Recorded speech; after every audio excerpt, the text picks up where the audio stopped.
ఏపీకి మనం చూసుకున్నట్లయితే మళ్ళీ అల్పపీడనం 23న బంగాళాఖాతంలో అల్పపీడనం. బంగాళాఖాతంలో ఈ నెల 23 లేదా 24 తేదీలో అల్పపీడనం ఏర్పడే అవకాశం అయితే ఉందని మనకు వాతావరణ శాఖ అయితే తెలియజేయడం జరిగింది. 28 నాటికి అది కోస్తా తీరానికి సమీపంలో తీవ్ర వాయుగుండం లేదా తుఫానుగా బలపడుతుందని వాతావరణ నిపుణులు అంచనా వేస్తున్నారు. ఇది మచిలీపట్నం, కాకినాడ మధ్యలో తీరం దాటుతుందని భావిస్తూ ఉన్నారు.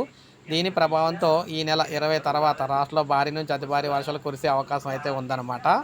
అయితే మరోవైపు ఉత్తర భారత అక్కడ బంగాళాఖాతంలో ఏర్పడిన తీవ్ర అల్పపీడనంగా బలపడిందనమాట.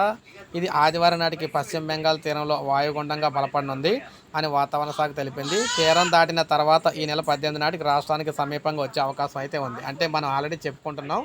సో మనకి 18వ తారీఖు కల్లా ఏపీకి అయితే మరొక ఉత్తర బంగాళాఖాతంలో ఏర్పడిన అల్పపీడనం అయితే వస్తుంది. అది కాకుండా అదనంగా మళ్ళీ 23న ఏపీలో ఒక వాయుగుండం అయితే ఏర్పడబోతుంది అనమాట. సో వెదర్ రిపోర్ట్ ఇది, లేటెస్ట్ వెదర్ రిపోర్ట్ ఇది ఇప్పుడే వచ్చింది. ఒక లైక్ చేయండి, సబ్స్క్రైబ్ చేసుకోవాలి, మన ఛానల్ సబ్స్క్రైబ్ చేసుకోండి.